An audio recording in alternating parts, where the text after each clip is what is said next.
¿Qué mantiene vivo el cuerpo humano?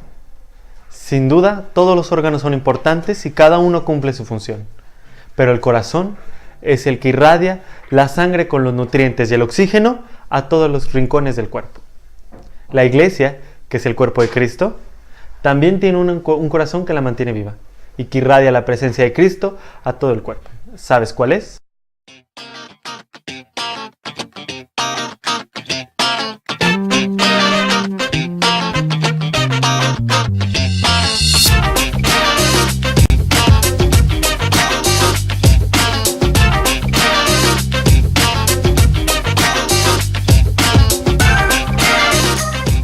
La Eucaristía es el corazón de la iglesia. Jesús, como lo hizo en la última cena, se nos entrega totalmente en su cuerpo y en su sangre. Decimos que es el corazón de la iglesia porque en ella se actualiza la entrega de Jesús en la cruz. En cada Eucaristía revivimos esa entrega de Jesús para salvar el mundo. Es decir, que después de 2000 años casi estuviéramos literalmente a los pies de la cruz. Cada Eucaristía es como si se abriera una ventana en la historia que nos lleva hasta ahí y vuelve a ser presente esa entrega de Dios por nosotros. Por eso es tan importante, porque vamos a revivir ese acontecimiento que es el centro de nuestra fe y la esencia de nuestra vida cristiana. Cuando los cristianos asistimos a misa, obtenemos la fuerza y la gracia para perseverar en la fe y también para llevarla al mundo. La Eucaristía es el alma de la iglesia y nos hace un solo cuerpo, ya que en ella se derrama la gracia que se necesita para nuestra salvación. Un gesto vale más que 1000 palabras. ¿Has escuchado ese dicho? Lo que los católicos entendemos por sacramento tiene mucha relación con esto, y te voy a explicar por qué. Al inicio estaba Dios, que creó al hombre, y el hombre que cayó en pecado. Y como Dios es misericordioso, quiso salvar al hombre. Por eso envió a su Hijo, que es el Verbo de Dios que se hizo hombre para salvarnos, Jesucristo. Y Jesucristo padeció, murió y resucitó por nosotros. Eso es lo que llamamos la obra de redención. Pero después de su resurrección, Él ascendió a los cielos. Y nosotros nos preguntamos, ¿cómo es posible que siga obrando esa obra de redención, de salvación, de reconciliación en nosotros si Él está allá arriba en el cielo, sentado a la derecha del Padre? Esa obra continúa absolutamente activa hasta nuestros días en la iglesia, sobre todo a través de lo que nosotros llamamos los 7 sacramentos. ¿Y qué son los sacramentos? Son elementos sensibles, materiales, que llevan como en un vehículo la gracia divina, con los cuales recibimos la gracia de Dios en nuestros corazones que de verdad nos transforma. Y uno se pregunta, ¿por qué Dios quiso hacerlo a través de elementos materiales? Muy sencillo, porque nosotros somos seres de cuerpo y alma, que tenemos una dimensión material y una dimensión espiritual. Por eso Dios, conociendo que nosotros somos así, quiso hablar en nuestro lenguaje y quiso que a través de los elementos materiales recibiéramos la salvación espiritual para nuestras almas. Por eso, de manera concisa, sintética, podemos decir, los sacramentos son elementos sensibles que contienen la gracia de Dios, que realizan la transformación espiritual que Dios quiere para nosotros. ¿Te has preguntado alguna vez el por qué los mandan llamar siempre, antes de que sus hijos reciban el sacramento de la confirmación o de la Eucaristía, a unas pláticas? Si no lo sabes, aquí te lo vamos a decir. Volvamos tiempo atrás. Cuando ustedes bautizaban a sus hijos, recuerdan que dejemos todo lo de la fiesta, no nos vamos a enfocar en eso. Recordemos muy bien cuando se les entregó la vela a ustedes, papás y padrinos. Más propiamente, recordemos las palabras del sacerdote. A ustedes, papás y padrinos, se les confía el cuidado de esta luz. Esa luz que representa la fe de sus hijos y que ustedes iban a estar velándola siempre. Por eso se les manda llamar, porque ahora sus hijos van a recibir un sacramento y es importante que ustedes, como papás, como padrinos, sepan de qué se trata. Vamos a recordar los nombres con los que se conoce a la comunión. Todos tenemos un nombre y todas las cosas las llamamos por un nombre. Es como las identificamos. También la liturgia, o también la Eucaristía, tiene varios nombres. Vamos a conocer algunos de ellos. Eucaristía, porque es acción de gracias. Es decir, con esto le damos gracias a Dios. Del griego, deriva la palabra Eucaristía, banquete del Señor. Porque Jesús hizo una cena con sus discípulos, fracción del pan.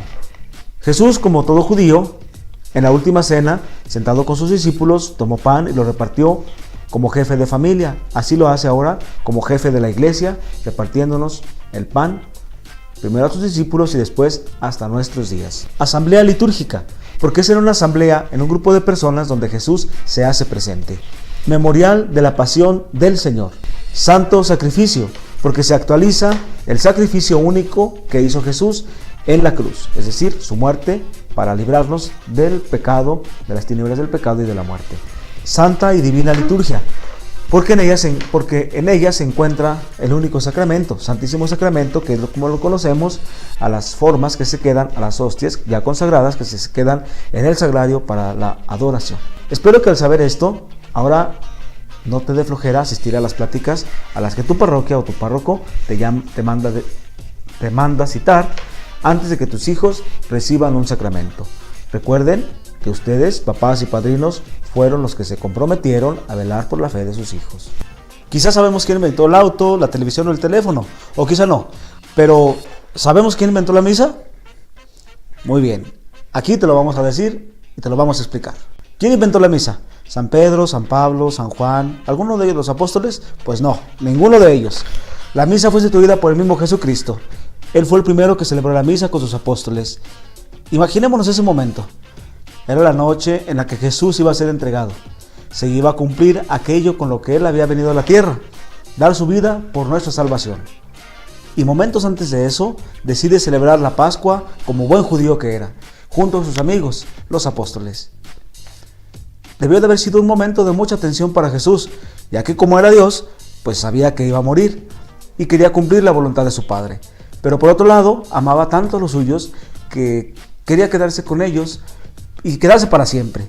Y elige ese contexto, el de la liberación del pueblo judío, para realizar ese gran milagro de amor. Por ello, mientras cenaba con ellos, Jesús realiza un signo que cambiaría todo para siempre. Tomó pan, dio gracias al Padre, lo partió y se los dio a sus discípulos. Y añadió, hagan esto en conmemoración mía. Jesús no dice, esto es un signo de mi cuerpo, algo parecido a un recuerdo de o algo así. Jesús dice, este es mi cuerpo, esta es mi sangre. Esta fue la primera misa, el primer momento en el que Jesús nos deja su cuerpo y su sangre y nos pide claramente seguir realizando esto en memoria de Él. Y desde ese momento, los cristianos, obedeciendo la petición de Jesús, comienzan a juntarse para celebrar la Eucaristía, sobre todo los domingos, porque ese es el día en que se celebra la resurrección del Señor. En los Hechos de los Apóstoles se nos dice que los primeros cristianos se reunían para partir el pan. La Eucaristía la instituyó Jesús en la última cena y pidió a sus discípulos que siguieran repitiendo ese signo en memoria de Él. Y eso es lo que hacemos cada vez que celebramos la Santa Misa.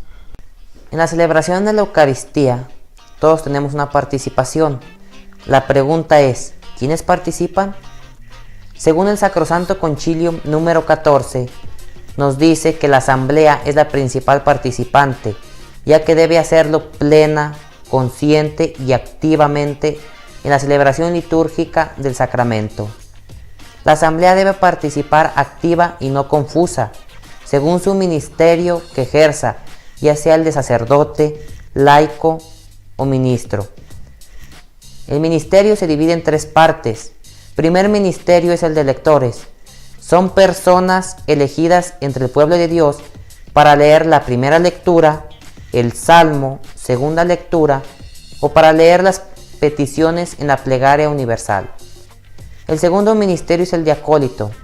Son personas que se escogen entre los bautizados para ayudar a la presentación de las ofrendas y a la preparación de los dones en la Eucaristía. El tercer ministerio es el de ministro extraordinario de la comunión. Son laicos idóneos que ayudan a la repartición del sacramento de la comunión y a reservar la Eucaristía en el sagrario. ¿Te ha pasado que te da flojera misa en domingo? ¿O tal vez te parece aburrido y no le encuentras sentido? San Agustín decía que nadie puede amar algo que de verdad no conoce. Por eso es muy importante que no solo vayamos a misa, sino que también conozcamos a fondo bien lo que significa la misa. Y por lo mismo apreciemos realmente el inmenso regalo que Dios nos quiso dejar. Luego de que Cristo instituyera la Eucaristía en la última cena, el pueblo cristiano comenzó a reunirse y a celebrar, como Jesús pidió, este banquete sagrado. Así como Jesús caminó con los discípulos de Maús explicándoles las Escrituras y luego se sentó con ellos a la mesa, partió el pan y se los dio, de la misma manera para los primeros cristianos la Eucaristía y la escucha de la palabra de Dios iban juntas. Y esta, desde los orígenes mismos de la Iglesia, en la misma estructura se ha mantenido la misa hasta el día de hoy. Si nos fijamos bien, podemos apreciar que la misa tiene dos grandes momentos que forman una unidad. Primero, la liturgia de la palabra y en segundo lugar, la liturgia eucarística.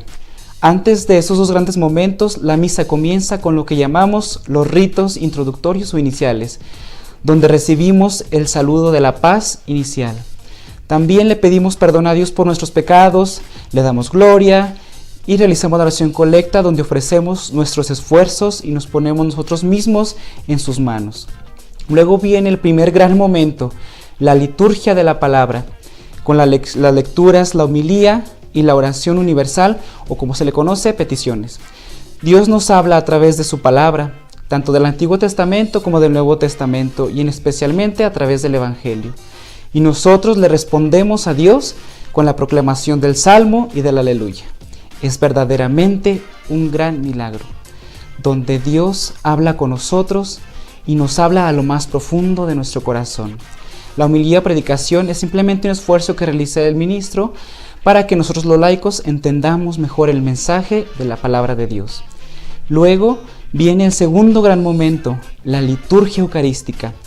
Ahí presentamos el pan y el vino a Dios y con esto también se presentan nuestras propias vidas. Luego de cantar juntos con los ángeles y los santos el canto del santo, viene la plegaria eucarística, donde se hace presente el Espíritu Santo y se realiza el gran milagro, la transformación del pan y del vino en el cuerpo y la sangre de Jesús. Por la gracia de Dios, nos ayudan a comprender que el pan ya no es pan, sino que ha sido transformado y ese mismo Jesús, el que nació en un pesebre y murió por nosotros en la cruz, el que se hace presente en medio de nosotros. En la Eucaristía Jesús se hace presente en su totalidad, en su carne y en su sangre, su cuerpo y su alma, su humanidad y su divinidad. Luego, con el presente en el altar, recibimos el saludo de la paz y nos preparamos para recibirle en la comunión. Ahí en ese momento, sagrado Cristo entra en mí y yo me puedo unir a Él en cuerpo y alma. Luego de estos dos grandes momentos, el momento de la liturgia de la palabra y el momento de la liturgia eucarística, viene el envío. ¿Tú sabías que la palabra misa significa envío? Bueno, esto se debe a que después de ese encuentro íntimo con Jesús, cada uno de nosotros es enviado con la misión de llevarlo al mundo y hacerlo presente ante los demás. La misa no es un rito vacío, sino que es un momento profundo de encuentro con Dios, donde Él nos va transformando interiormente para que luego nosotros vayamos al mundo y Él mismo en nosotros haga presente su amor entre todas las personas que nos rodean. Antes de comulgar debemos de tener ciertos requisitos. Uno de ellos es una buena confesión. No podemos recibir la Eucaristía si no hemos tenido una buena confesión. Debemos de estar limpios de nuestra alma para poder recibir a Cristo sacramentado. Claro, los que vamos a confesar son los pecados mortales. Una vez que nosotros nos confesamos, viene el propósito de lo que llamamos enmendarse, ¿no? Son las obras de caridad. Estas cosas nos ayudan a que podamos practicar la caridad. Nosotros como papás y padrinos debemos de enseñarle a nuestros hijos, a nuestros ahijados, que este tipo de obras son las que nos ayudan a ser mejores cristianos. Simple, pueden ser mejores en la casa, ayudar con el quehacer, ayudar a lavar trastes.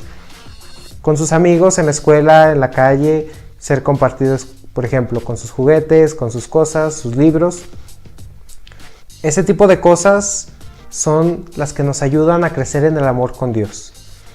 Tenemos también el ayuno eucarístico. Es algo muy importante porque no debemos de consumir alimento 1 hora antes de la celebración eucarística ni 1 hora después. ¿Esto por qué? Porque debemos de tener nuestro cuerpo y nuestra alma preparada para recibir a Cristo sacramentado. No es cualquier alimento lo que vamos a recibir, es el alimento del alma, es lo que nos va a fortalecer. Entonces debemos de preparar nuestro cuerpo para que podamos recibir de manera fructuosa a Jesús en el sacramento de la Eucaristía. Por último, ¿qué debemos de hacer una vez que comulgamos? Decimos un Padre Nuestro, un Ave María, nos quedamos callados, cantamos. ¿Qué vamos a hacer?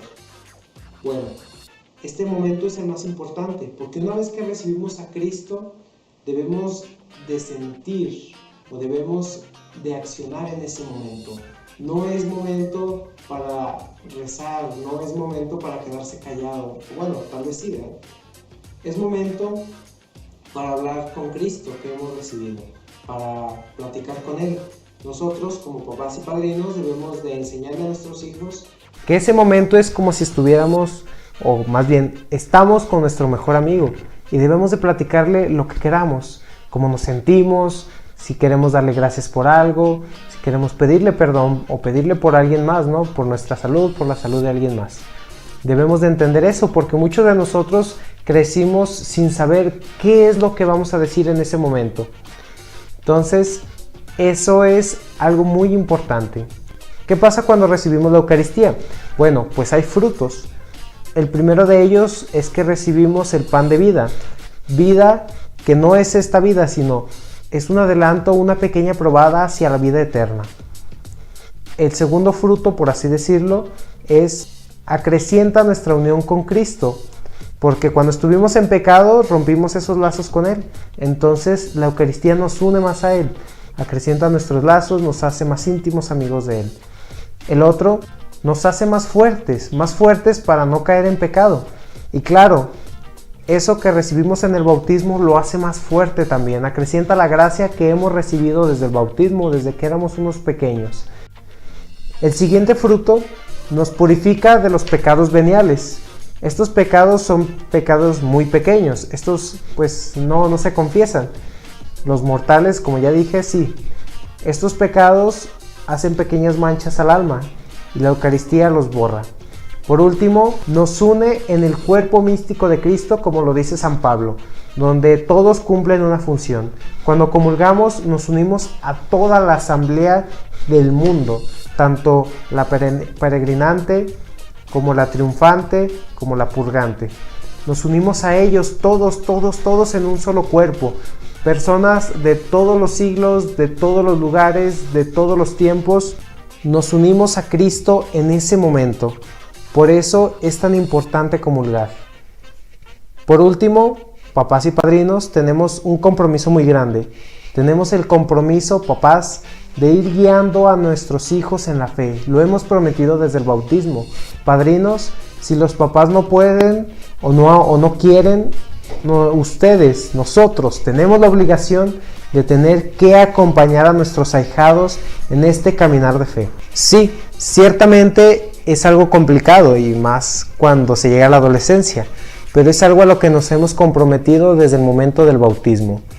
Un compromiso más es eso, vivir cada día más intensamente la Eucaristía, por lo menos los domingos, que ese día, el día del Señor, podamos ir y participar en su Sagrada Eucaristía.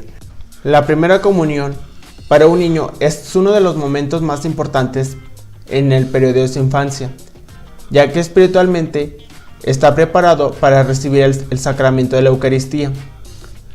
Este pan y vino que anhela probar para sentirse envuelto por la gracia divina de Dios, luego de atravesar un periodo de preparación de por lo menos un año.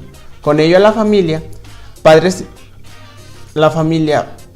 debe de tener un compromiso de acompañar a sus hijos en la fe y no convertir el momento en tan solo un acto social. Para la comunidad católica, este acontecimiento es una bendición, ya que recibe la familia, y que debe ser vista como la gran fiesta de la fe, pero a la vez se debe trabajar para que los niños refuercen este compromiso. El compromiso como familia tiene una gran tarea, es de no descuidar de llevarlos y encaminarlos en la fe. Por ello, no irían por sí mismos al templo. Los propios padres podrán presentar a sus hijos a la mesa del Señor, siempre y cuando ellos comulguen ese día con sus hijos. Podrán también buscarles 1 o 2 padrinos, de preferencia los de bautismo. Ser padrino implica un compromiso de apoyar a su ahijado en su fe y en su vida cristiana. En el caso de la Eucaristía, es desear que los padrinos comulguen y frecuenten la Eucaristía dominical. Podrán participar junto con los papás en las lecturas, moniciones u oraciones de los fieles. ¿Cómo deben de ir vestidos los niños y las niñas para su primera comunión? Las niñas deben de portar un vestido, es el atuendo para la niña. Este debe ser de color blanco y debe de acompañarse con una corona de flores sosteniendo un pequeño velo. El color blanco simboliza y representa la pureza e inocencia que alberga en el corazón y la mirada de un niño. El traje es la ropa que lleva el niño. Deben ir bien vestidos de pantalón y saco de vestir. El color puede variar, puede ser todo blanco o todo azul, o realizar combinaciones como pantalón o camisa blanca y saco azul. En el brazo, a la altura del hombro, debe portar un moño. El rosario. Tanto el niño como la niña deben portar ese rosario. Este simboliza la confianza depositada en la Virgen María como su Madre del Cielo y su compromiso de rezar el Santo Rosario con frecuencia para lograr la unidad de Dios, la unión de las familias y la paz del mundo. La vela. Los niños y las niñas llevan una vela, misma que se enciende con el cirio pascual al iniciar la liturgia. El cirio representa a Jesucristo como luz del mundo. Cuando se enciende la vela, el niño recibe esa luz como guía que lo iluminará en sus pasos hacia la vida eterna y adquiere el compromiso de ser luz del mundo. La Biblia simboliza la invitación que el niño hace a Jesucristo a acompañarlo en toda su vida. Supone que el niño leerá frecuentemente para conocer mejor a Jesús y aspirar a ser como Él. El crucifijo. Las niñas y los niños deben portar un crucifijo que represente las palabras de Cristo: el que no tome su cruz y me siga no es digno de mí. Somos pecadores porque somos humanos y a causa de la concupiscencia tendemos a pecar, y Dios no nos quiso dejar así, sino que nos dio a su misericordia a través del sacramento de la reconciliación.